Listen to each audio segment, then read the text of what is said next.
This is WA4WDV. Tonight's net control for the Loggerhead net. Now the meeting of the Sanibel Island, Florida Ham Emergency Unit. This net is operating on the W4SBL repeater. Frequency is 146.79 megahertz.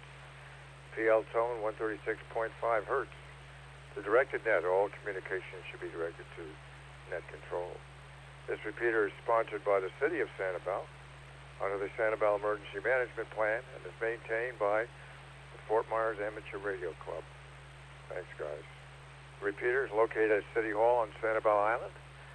The antenna for the repeater is located behind City Hall on Sanibel Island on a tower, so come on by and have a look. You don't have to be a member of the Loggerhead net this evening to join us. If you are a licensed ham, you're welcome to join us. Initial check-ins, please call now. November 6th, Delta Hotel, John at the ship. KO4 EFS, Ian at North Fort Myers.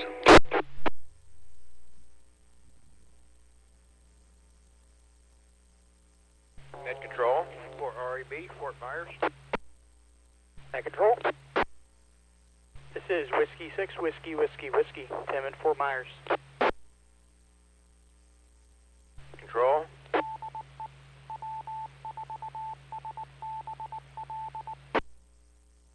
Net control, this is K4HKA, Ham, South Fort Myers. Good evening, all.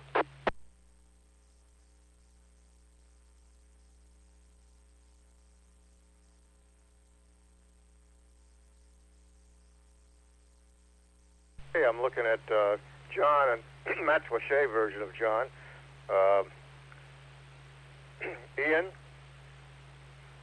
Rick, Tim, and Ham. Anybody else? Initial check-ins for the Loggerhead net. Better call now. Net control, KJ4 NKL, Mike, Sanibel.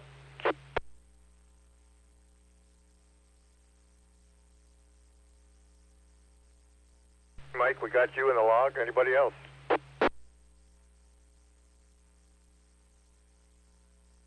Hey, maybe AA4JS will show up here. Well, band conditions were good past few days, at least Saturday. Got on a little bit today, but yesterday was good. And we had some interesting contacts. There was a bunch of QSO parties going on the on HF. And one of them had a little twist to it I hadn't seen before. The Idaho QSO party. Yeah, they had 4 stations. Was it K7S, K7P, K7U, and K7D? I think it was K7. So you think you got figured out what the little twist was? Mm-hmm. Yeah, if you worked all 4 stations, you got a certificate because it spelled out SPUD, S-P-U-D, from Idaho. Yeah, you got the connection now. All right, well, let's see what else. What else did I do? Oh, I had a station in Guernsey. You all know where Guernsey is? Too late. It's in the English Channel, and I had a story about that, but I told Mike about it, but it's too long to go over it on the net. Anyway, I tried to go there once, tried to fly in there in a Cessna, and it didn't work out. Okay, so there was that one. The Faroe Islands, that was interesting, and the Seychelles Islands. Yeah, it seemed like we had some island work this week. Just got off the air with that Turks and Caicos. I bet your Tim was working that one this afternoon. It was booming in. But it was a break station. Yeah, there was a Canadian special event station. Was I like this one. Celebrating the 50th anniversary of the beaver. Yeah, we all know the beaver, right? No, the animal that is the symbol for Canada. Yeah, so they were celebrating that. And strangely enough, they used that after the special event was over. Another day, they were using that same call sign to be in the South American contest. So I don't understand what they were doing there. But anyway, that was a good one. And Rick, I worked a little CW, and after about 2 hours, I got such a headache, I had to put that one aside and get over back onto voice. Hi. So that's the story. I guess that's enough for now. let's go ahead and see what you guys have been doing. Let's see, we've got, I think, N6JDU, John, WA4WDV, go ahead. Hey, good evening, Net Control, everybody on the net. This is November 6th, Juliet Delta Hotel. I've done a lot of POTA the last couple days. Saturday was unbelievable. I activated up at Babcock, 62901, and got my record number of contacts in 4 hours. It was 306. Today I did Key Acosta in the morning until the wind got too bad, and then I boated back over to Matt Lachey, and I went up to Babcock and got another 50. But I've just been doing a lot of POTA and working on a spider mask that I bought, for elevating a tactical delta loop. Anyway, back to net. Okay, that's interesting, the spider thing, yeah. I caught that boated back over to, you must be running these POTAs Maritime Mobile or something, are you? Huh? We'll find out about that on the next go-around. I apologize for the last character of your call. I had it written down correctly and it turned an H into a U without the bottom parts of the H, right? Okay. Well, boy, that was a lot of contacts. Mercy. Yeah, I heard it was good weather, so, boy, you're taking advantage of that. I heard a number of POTAs on this weekend. They seemed pretty busy. So, congrats on that, and well done, John. You're a record holder. I think that's a good term. Ian, KO4EFS, give us give us whatever's going on in space there. WA4WDV, Ian, go ahead. KO4EFS, yeah, it's been an interesting weekend, I'll tell you that. The band went completely out a little while ago for some, and not for others, because we did have some energy coming in. I've been doing 2 meter. I made 20 contacts this morning on 2 meter call in about 3 hours, and was talking to people overall on the other coast. I made a simplex VHF contact with Key West down at milestick 0, and also north of Tampa again today. I made one 202 miles yesterday. So it's been really cool running this, this the tropospheric ducting that we've had. Has been a lot of fun over the last. I didn't even turn my HF rig on this weekend. It was all just 2 meter. I had a great time, and I'm using this little icon I bought at the swap shop. It's 25 watts, and it's just it's doing just a great job. So, yep, I have been having a good time with that, with 2 meter call. And that's pretty much what we're doing. We're live on YouTube right now, and also I'm doing a lot of broadcasting, trying to get people interested. I'm sending out different channels on HF. I've got a broadcast going out right now showing people SSTV coming in live on 20 meters. I'm just trying anything to get people interested in ham radio here. And as well as putting out these nets. So I think it'll all help get younger folks to see what we do here and all that kind of good stuff. But that's what I've got for the first round, and I'll pass it to the second round. KO4EFS. KO4EFS, WA4WDV, excellent. And yeah, you're doing good for ham radio. I'll tell you, more than the rest of us are doing. Great. That's very interesting on the tropospheric on the 2 meters. I guess you haven't heard any more from that Fort Walton Beach repeater that we allegedly heard a few weeks back. But yeah, those are long distance contacts on 10 meters. Wow, I'm impressed on that 25 watts. Huh? Okay, I guess that brings us down to K4RAB. Here's a guy with a lot of long-distance contacts on low power. WA4WDV. Rick, you're up. Go ahead. Okay, SK4REB. Yeah, interesting on the tropospheric stuff there. I remember doing that when I was at Keesler Air Force Base. We had a repeater up there at on the base on this frequency pair, and we contacted down all the way down, pretty far down into Florida with it. one day. It was crazy. Of course, that was back in the late 70s, but yeah, I know what that stuff can do. It's pretty interesting. But yeah, don't let CW give you a headache. My favorite thing is just set up FLDigi and just use that to decode. I think the traditional methods of teaching Morse code are horrible, particularly when they start teaching at 5 words a minute. Most people don't operate that slowly. You should get used to what it sounds like at 20. And the best way to do that is to have some kind of something they're reading it. And next thing you know, you'll start recognizing characters and whole words. Well, that's my rant about that. So I guess I'll pass it on and let's see what comes up on the next round. This is K4REB. 4REB, WA4WDV. Well, Rick, I think I discovered something about you that I hadn't heard you mention before. It was Keesler Air Force Base. Yeah, I didn't realize that you went through there. Maybe you could expand a little bit about what happened to you after you graduated from Keesler Air Force Base. I went through there. I beat you through there. I went through in 1966.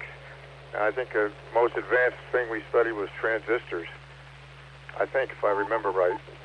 And then I went over from there to Okinawa for a random.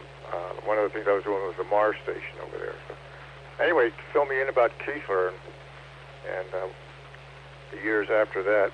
And I had a question for you. Yeah, on the code stuff and the decoder. But what I was trying to think of last week was the MRP40 program. MRP40 was written up in ARRL magazine, and as a review, they got real good reviews. I wonder if you knew anybody was using that or knew anything about it, Rick. And yeah, the speed, yeah, the 5 words a minute, taking a break. I don't hear anybody on 5 words a minute, even if they're stumbling around with trying to send something out. I don't know. I'm age restricted at this point, and I think I probably run between 10 and 15, probably 15 if I'm going crazy. That's about it for me. I got another comment. Hold on. The other comment was I was on a conversation, and I don't know how we got on this, but the guy was talking about, he was on the advanced license list. And so somebody broke in and said, oh, we've got this net. And last week we talked about nets. Yes, we need nets, and they need their frequencies. The bottom line on that from me. But he was saying they have this net for advanced, and they're trying to keep that license alive, you know. And so I told him that, you know, I had one at one time, and I gave it up. Finally gave it up. I couldn't stand it any longer. I had to get those extra frequencies, so I gave it up, and I'm kind of sorry I did. But he said, oh, you shouldn't have done that and all this stuff. But anyway, maybe you know something about about that net. Okay, we better move on here. Give somebody else a chance. We are going to go to Tim, and he's going to fill us in. W6, many, many whiskeys, WA4WDV. Tim, what have you been doing on the bands this week? Go ahead. WA4WDV from Whiskey 6 Triple Whiskey, Canadian Alex, everybody on the net. This is Whiskey 6 Triple Whiskey here. Not a whole lot on the bands this weekend. I have made about 7 or 8 contacts this weekend, though. I have 7. I actually just made one with Victor Papa 5 stroke Whiskey 1 Delta Echo Delta, which actually I'd worked Whiskey 1 Delta Echo Delta previously. He was on this island off the coast of Maine, which still counts as Maine, but I worked him previously, but finally I worked, he's set up in, looking at his QRZ here, I think he's going to be in, heck, I had it pulled up. Let me pull it up again here. He's going to be at Turks and Caicos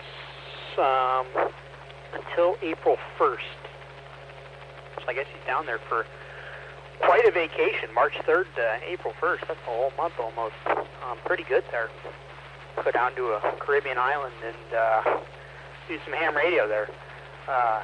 Anyways, interesting story I just thought about Turks and Caicos, but came up in the media. But anyways, a couple years ago, worked him first Turks and Caicos station I've worked. So, and it looks like he does Logbook of the World and all that. I'll send him a card too, because I always get cards from new countries. So, and I think I'll send it to his main address with a self-addressed SASE, and I'll get a cheap DXQSL card instead of sending it all the way to Turks and Caicos. So yeah, life's pretty good here, and I got a couple confirmations in Logbook of the World. So we're up to, I've got 11 in the QSL cards, and I got 83 in Logbook of the World. So we're looking at 94, and this will be the 95th country confirmed for DXCC. So we're almost there. And yeah, the interesting story I just thought about with Turks and Caicos was there's a guy that he had I think a rifle cartridge or a handgun cartridge in his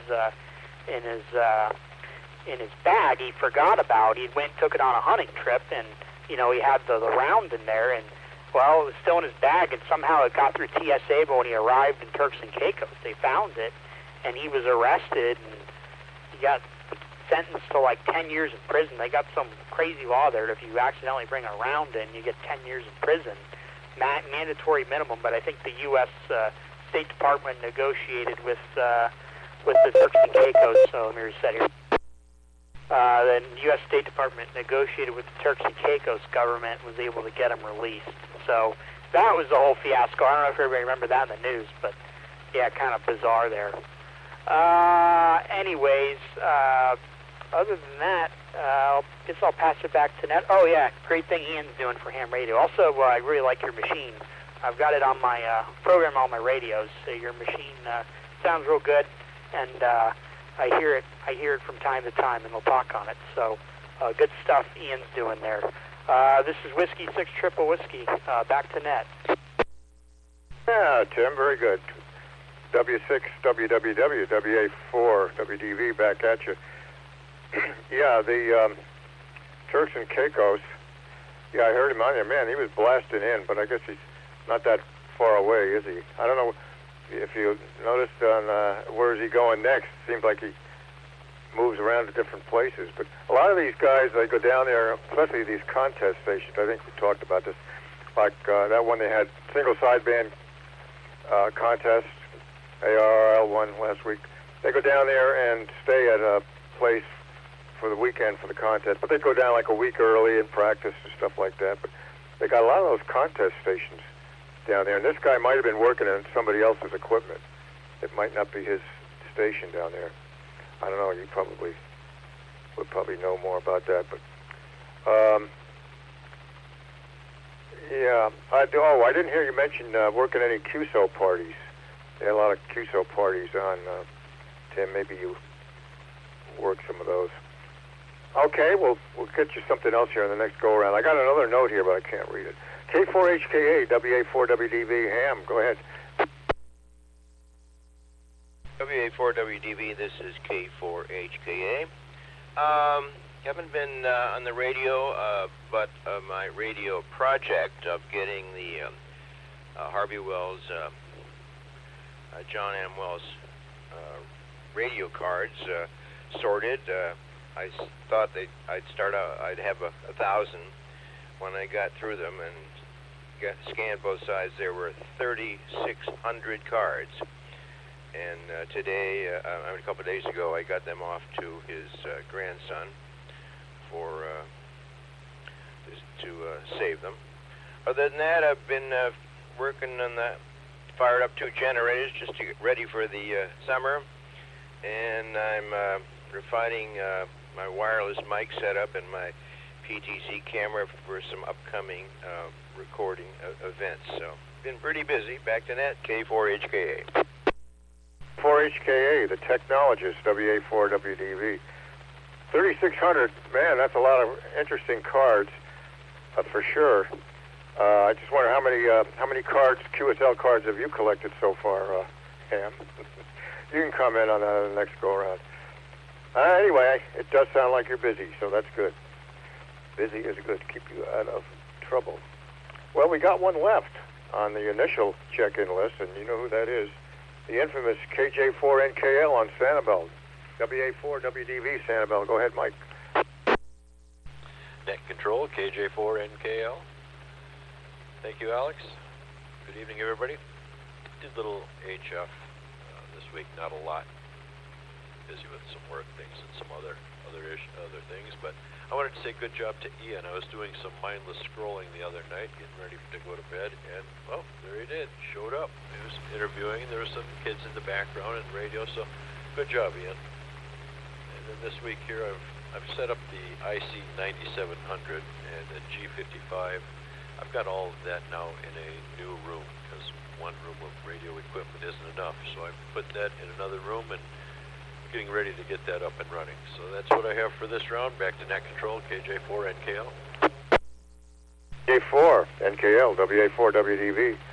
Okay, flowers to Ian. Yeah. Along with those from the rest of us. Well, that's good, and we might get some other comments on that equipment that you're moving around there.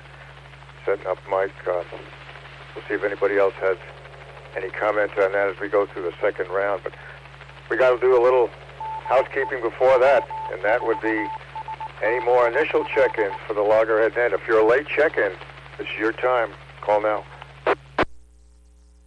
Here is one slightly lower one, AA4JS. Okay, now you had your clock set right, John. Right? Go ahead. Yeah, I had a delivery right at like 7:25, and I had to go bring some stuff in, and so you were just getting started when I came in here and could hear you. So anyway, haven't done much on the air today.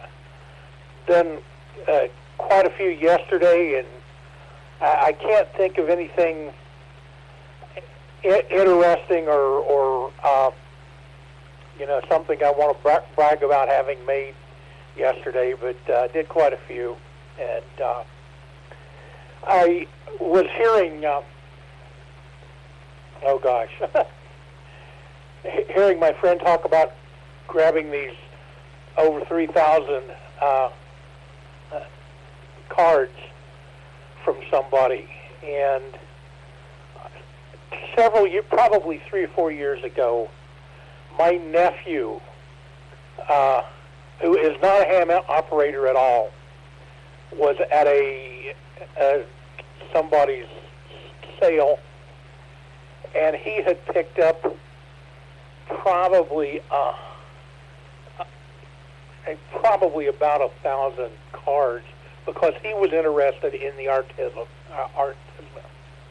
And he put a few of the pictures on Facebook. So, and he knew I was a ham, but he didn't put it on to ask me about it. So I talked to him about them and got to looking up, and I had actually talked to the guy on the VHF back when I had first started in Indianapolis as a new ham. And so I had talked to the guy, and of course he didn't do cards on that stuff. It was all on HD.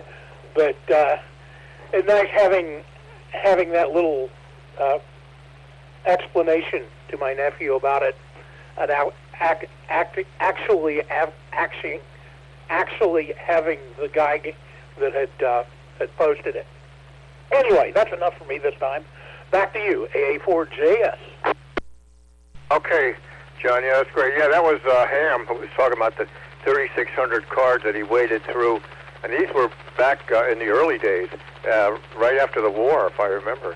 Ham will fill us in on the dates on them that they covered. But, yeah, they were oldies but goodies. With family heirlooms there. Anyway, you can comment on that in the next go-around. Yeah, there was a lot of POTA activity, John. I had somebody on there from Lover's Key. He said, I answered him. He was so loud, and I didn't know where he was, and he was blasting in, and so I answered him. He said, I could throw a stone to you. You know, I see where you're at, blah, blah, blah. So that was fun. Glad you got on there and got some activity. You know what they ought to do, John, is they ought to have, I had to give up QSL cards. I like doing that over the years. I have a collection, and I'll take a break and then I'll tell you about it. They ought to have a special rate for ham radio QSL cards, postal rate, because that's a fortune.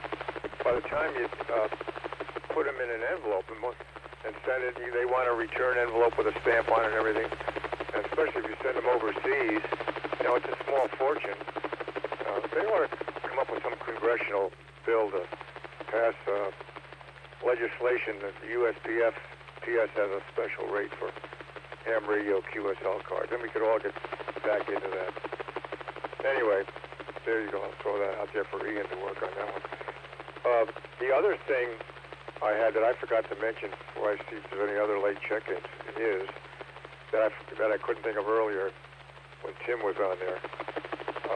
They have this group, the Novice, I think it was a Novice Net, that people that would only operate with, back in the Novice days, that doesn't exist anymore. It's on the ARRL map of frequency sheet there for the N. It doesn't exist anymore, that license class. And Rick can check me on this. It was crystal controlled only, 75 watts when I first started. And so that's the criteria to be on this net. Crystal controlled 75 watts. So it's kind of interesting, kind of fun that they're keeping that one alive, just like they're keeping the other CW license alive. Okay, here we go. For whatever that's worth, out we go to second round. First round check-ins, late ones. Any more of those around? Call now. Okay, now we can go to second round. Second round, we're going to start off with N6 JDH. John, Matt Lachey. Go ahead, John. Hey, appreciated net control. Talk a little bit about the spider mast that I purchased. It's more or less, it's 12 meters, 40 feet. It's well made. It's very heavy. It's a fiberglass. Well, not really heavy. I think it's like 9 pounds. And then you deploy it. Anyway, I took all but 5 of the expanding portions out. That way I could use a heavier antenna, and I've sort of engineered a way to secure it without ratchet strapping it to a post or something like that. I can use stakes and rope in a 3-point type of configuration.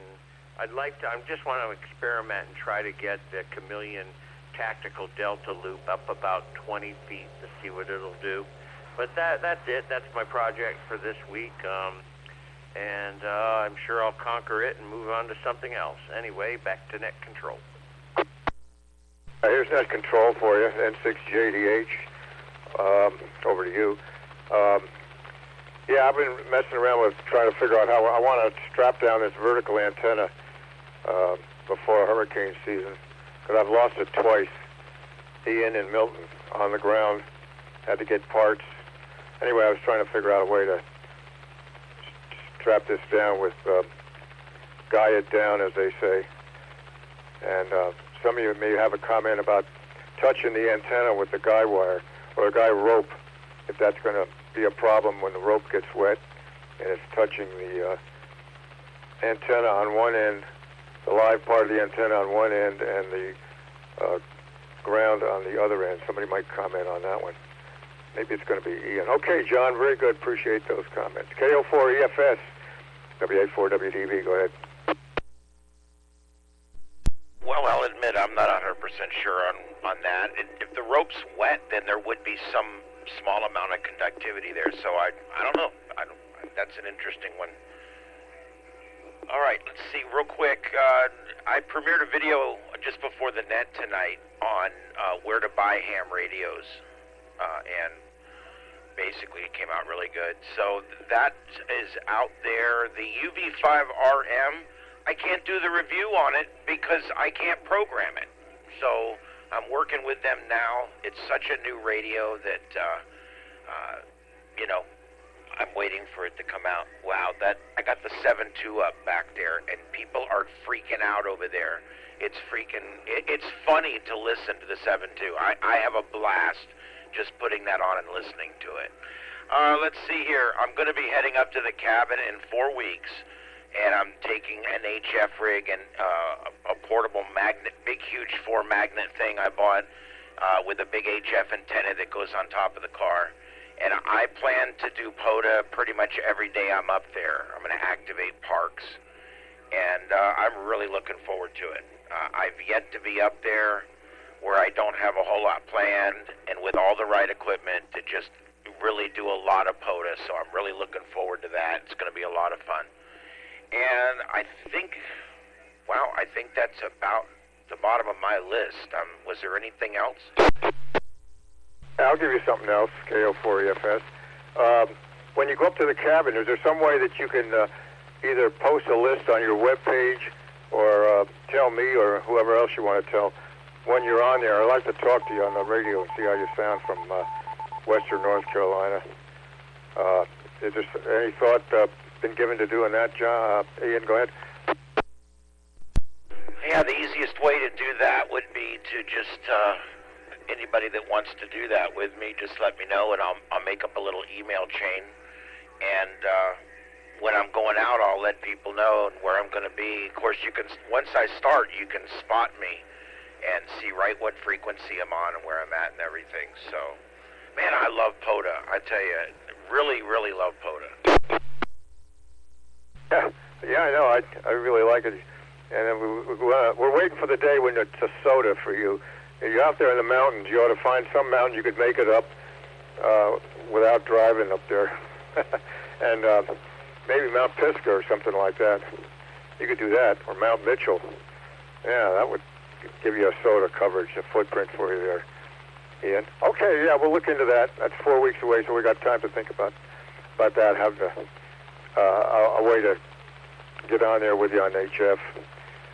Okay, Rick, I left you with a question for you. Let's see. K4RAB, WA4WDV. Go ahead. Okay, repeat the question. What was your question again? Knew you were going to say that. It's that it's Morse code decoder program. You know any or know anybody that does know about it? Let me see. I gave it to you. Is it MP40 or something like that? Did you write that down on your notes? Go ahead. I think I've heard of it. I don't have any experience with it, but I'm sure it works well. But like I said, I've been using what is it, FL Digi, and had pretty good results with it. Of course, some of my radios, my PS590 and my KX3, both have onboard decoders, but sometimes I'll run this K4REB, by the way. It might be a nice feature to identify,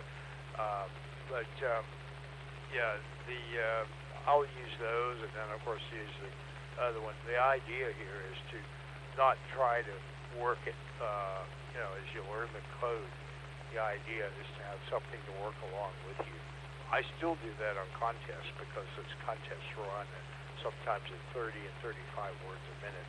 But the only thing I can recognize offhand at that speed is question mark. So. So anyway, some people think I'm a CW operator. Well, I guess I am, but I'm not that good. I just try to, I've kind of hacked my way into it.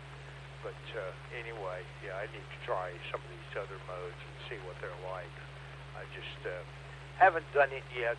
But anyway, yeah, I haven't tried that particular program. But let me reset.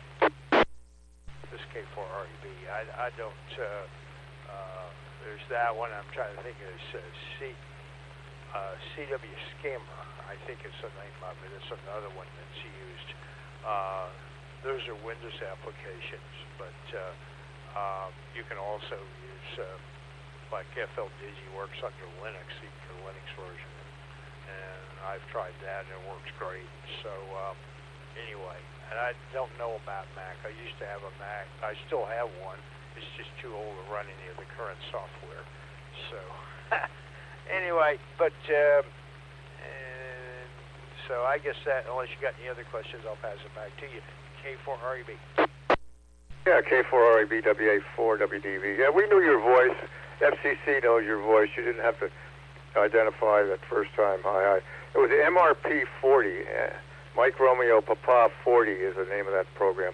The other question I had for you was Keesler Air Force Base. What'd you do when you graduated from there? Where'd you go and what'd you do? Over.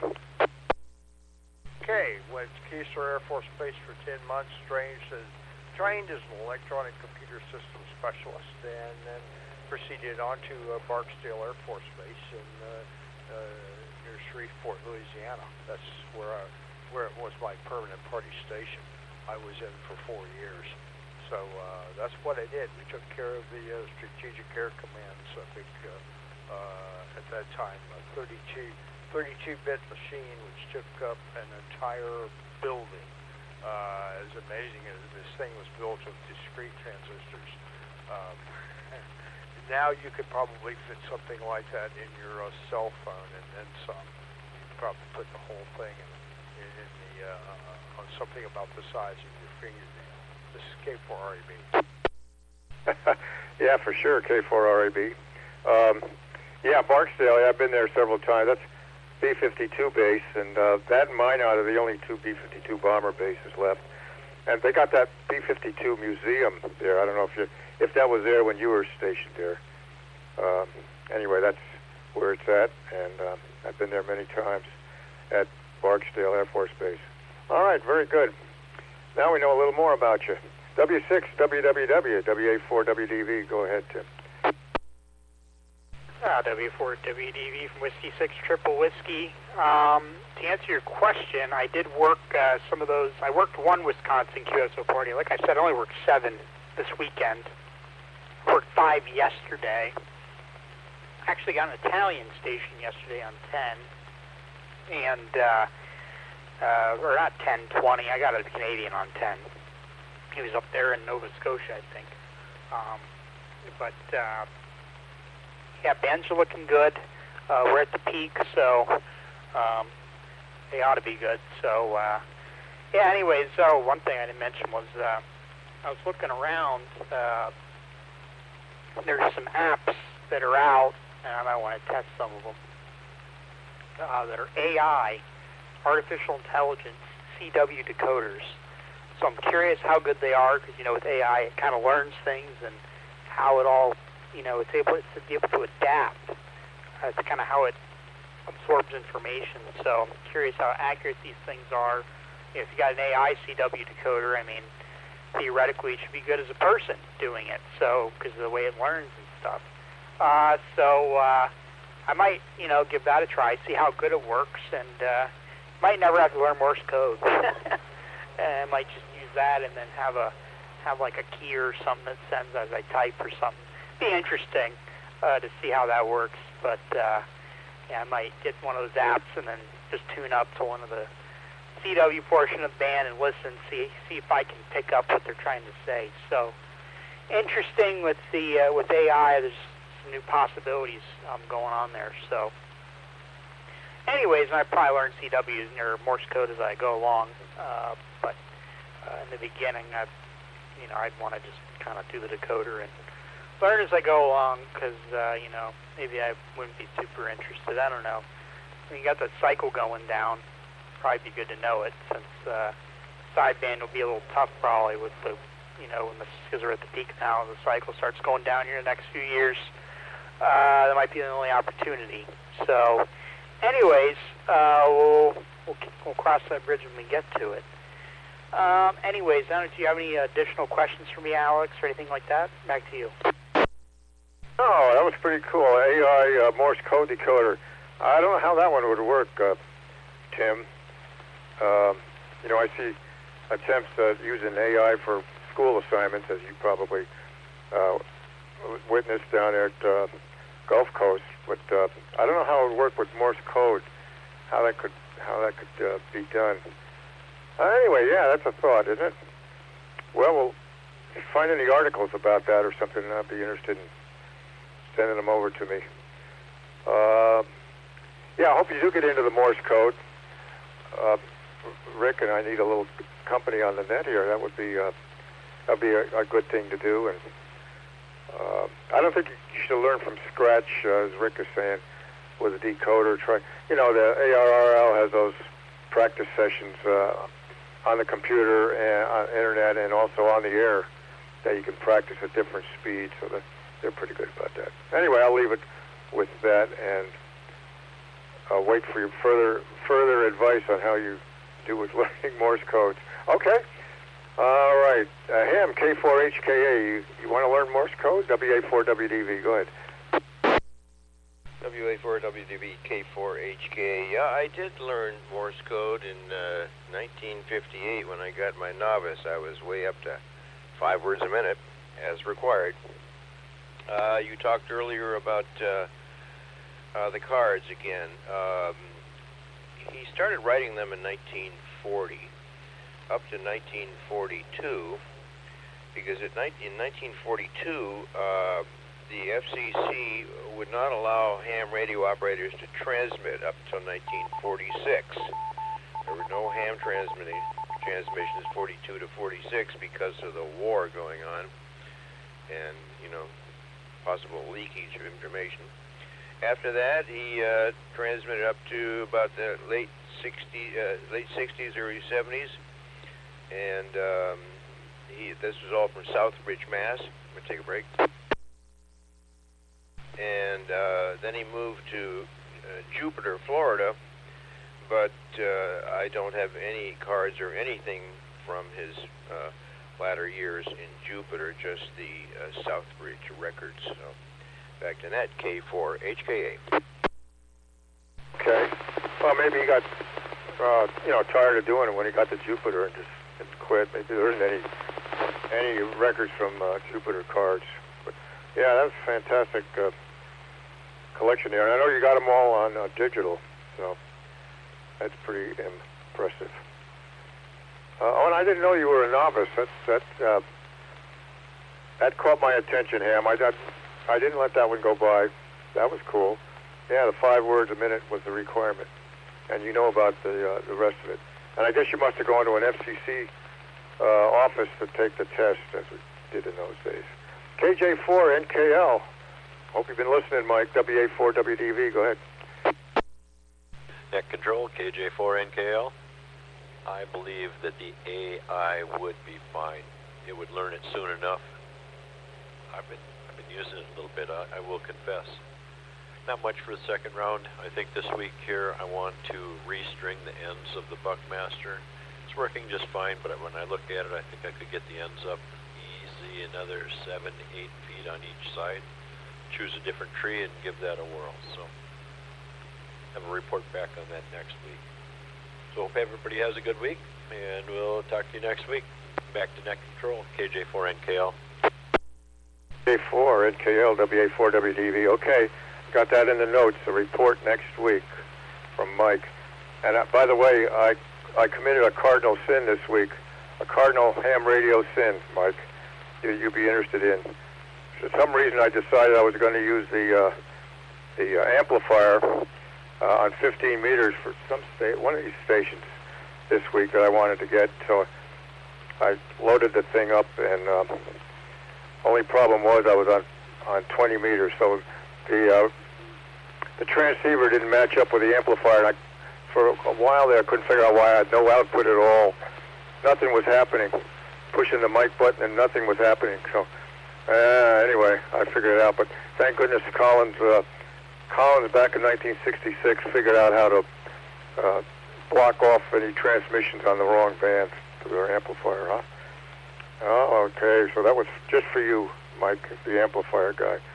All right, AA4JS, you're up. WA4WDV, John, go ahead. I don't really have a whole lot to add. Just good to hear what everybody has to talk about and the different stuff you played with this week and that kind of stuff. So I don't really have much to add. So with that, I'll wish you all a good week, and maybe I'll talk to some of you through the week here. Back to you, A4JS. John, before you run, activities, you got any of those in your mind? Go ahead. You got a little pratic. You want to say that again? If you were thinking about doing any POTA activations of your own this week, go ahead.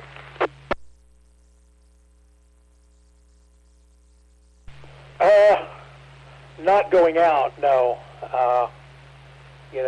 With all the stuff I'm going with right now, I'm not doing any of that. Although John has invited me to go out with him, but between doctor's appointments and different things I have to have done each day, it's just kind of tough. Some days I do feel like it. I'll tell you, some of the days I feel pretty good. Other days I still feel kind of crappy. But so most of mine's been just getting on the radio here at home. Back to you, AA4JS. Understand, John, AA4JS. Okay, good. By the way, you sound great coming over the net here. Let me see if there's any late check-ins for us. Any late check-ins for the Loggerhead net? Call now.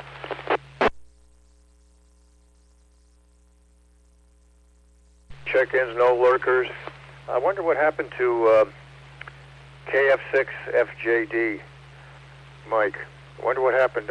If you're listening, Mike, you might key up and get back on here with us. Enjoyed having you on here.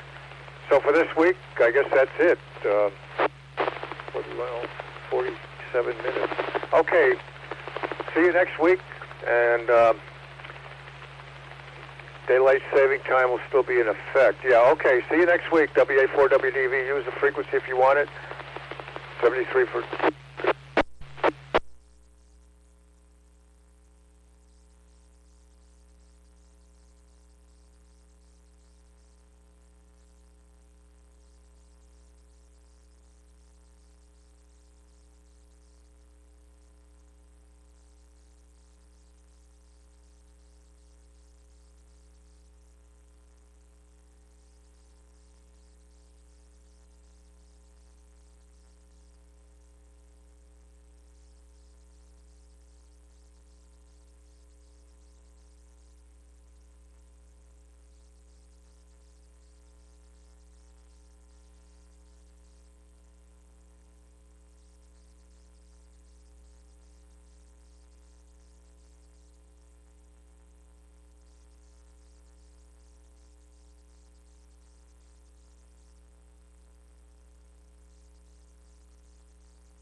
Ian, are you still on this frequency? Still here, John. KO4EFS. M-O-G. Hey, I wanted to tell you real quick, when you were talking about doing bunches of POTA when you're up there, the last 2 summers, I have made 2-week trips to Indiana, and I have hit one in every state between here and there, and I have had a blast doing that. So I have worked a couple in Georgia and Tennessee and Kentucky and in Indiana. Done several in Indiana near where I grew up. So have fun in Georgia doing POTA, because that's so much fun. Yeah, we ran to one of the hams up there, and he's a really nice guy. We went out and activated a park with him, and he sent us an email, and it's kind of a cheat sheet for that area up there, and it has all the twofers and threefers, where parks overlap, and Joseph and I were going out and doing 2 for 3-fers because there was 2 of us and it was 3 parks. We had a great time. We did Tennessee, North Carolina, and Georgia, and that's what I plan to do this time. Joseph can't go this time, so it's just going to be my wife and I up there and my mom. And so each day, whichever one of them wants to go with me, I'm going to go out and just, hit some parks and check out some other stuff and enjoy the federal and state parks. My family loves that kind of stuff anyway, so it's going to work out good. Okay, have fun. Obviously, with all the stuff going on with me right now, I'm probably not going to make it done this summer, but hopefully in the future I'll do more of those, and because I sure enjoy that. Anyway, I'll let you go, but just wanted to run that by you. Have fun, 73, and of course we'll talk to you a couple more weeks before you go. But once you come back, we're going to want to hear about it. Yeah, I can't wait to do it. All right, John, good hearing from you. I'll catch you in a little while. 7-3s. 3, AA4, Clay, JS, clear. KO4, EFS on frequency listening.